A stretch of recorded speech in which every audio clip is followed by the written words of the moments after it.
Hey everyone, welcome to week 4 of Online AP Stats. What I want to start off with in this video is to talk about Chapter 8 in the last update post that I did on Schoology. I just want to talk about the importance of the writing structure of doing the state plan, do, and conclude related to Chapter 8 on doing intervals. The reason why is because in Chapter 9, what that is all is about is tests. When you do the tests, they are fairly identical to the intervals with exception to the do and the conclude portion. So if you take a look at the updates, and you may have to go to the updates now because this will be gone once I post your new weekly update for week 4. Notice here on the state portion, this is a one sample Z interval. On intervals, typically you actually can get away with not doing the state portion. So you can kind of start eliminating that state portion, but you must always do the plan, the do, and the conclude. If you look at this plan portion and you look at that cheat sheet I gave you with those those 2 different sheets of paper, front and back, that cardstock, the plan portion, you must always talk about random independence and normalcy and look at the details that I've given. It's not a lot of detail, but it's enough detail and it's what you must say.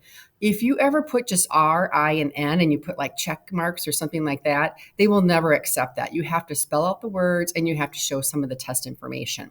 So that's what you want to do for the plan portion. That's going to be identical for what you do in Chapter 9 when you do the tests versus the interval. Nothing changes for that. Now, the do portion, you're going to notice I say here in the green part, what you're required to have is what I have in the green. You don't necessarily need the pictures, you don't necessarily need the formulas, but you must put at a minimum the name. So this one here was a one sample Z interval for proportions. And with that, if I do it on the calculator, it's going to spit this out, so write that down. Also put the p hat in the end. That's all you really need for calculator speak. If you want to add the formula, you can, but you do not need to. Then on the conclude portion for intervals, they're not going to tell you to say this. It's just required that you always do your conclusion by stating the confidence interval in context. And this is all about what we think the true proportion is going to be. So don't forget that part. Now, when you do the tests in Chapter 9, what's going to change, you're going to pick a different button on your calculator. That's all you do. And you're going to say it's a one sample Z or T test is all you would do. And you would write down the necessary information. And then you're going to do that conclusion. The test will have a conclusion. It's a 3-part conclusion. If you just do exactly as they ask you, you'll be just fine. Now, the other thing I want to show you here, this is the one sample Z interval for proportions. And actually, I think I said for the means.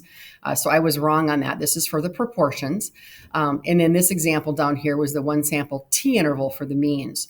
I will tell you, the Z intervals for the means are pretty much phasing themselves out. You will probably never use that again. The reason is for the Z interval, you must know the population standard deviation, which you wouldn't be doing statistics if you knew the population standard deviation. It's really kind of pointless. So you're not going to know that. So what you're going to do for the means is a T interval. So that's really what's going to happen most of the cases. On the T intervals, the one thing you must be very careful on, the plan portion is incredibly similar on that one. Again, the state, you can probably get away with not doing the state part. But on the T interval for the means, you must list the degrees of freedom, and the calculator will spit that out. You're going to do some tests where they're going to be T tests, and you just put the degrees of freedom also. So don't forget that. The other thing is when you are testing for the plan, when you're doing the random independence and normalcy, for normalcy, you're going to start learning even more so. If the sample size is less than 30, you must graph it out, which is basically Chapter 1 coming back and showing that there is little skewness or no obvious outliers. Okay.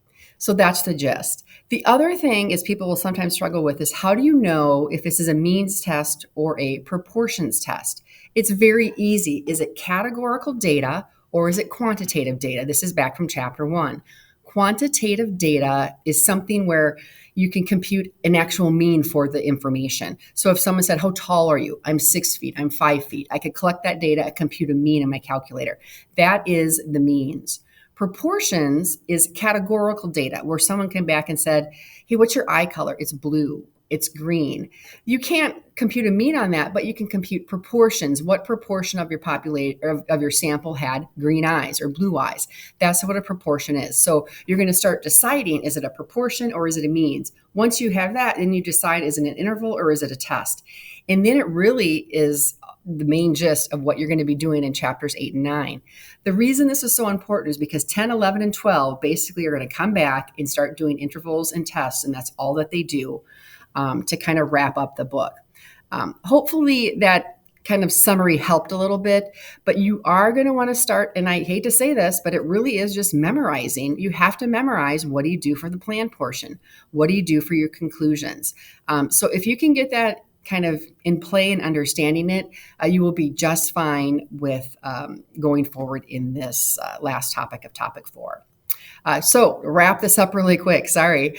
This week, our plan is you are starting chapter 9. So on Monday, you're starting chapter 9. You're going to be in this chapter for a handful of weeks.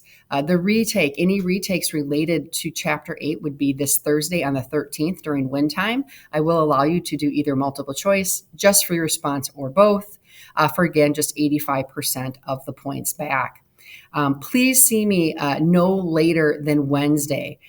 You're not going to be coming in on Thursday saying, I'm going to start my relearning. The relearning needs to be started before Thursday.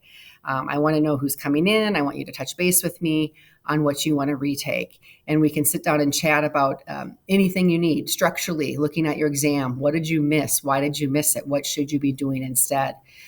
Let's have that couple-minute conversation to really help you better understand what's expected of you so you can be successful on the retake and continue your success as we wrap up topic 4. Let me know what you need from me. I will be here all week, and I will see you all soon. Bye-bye.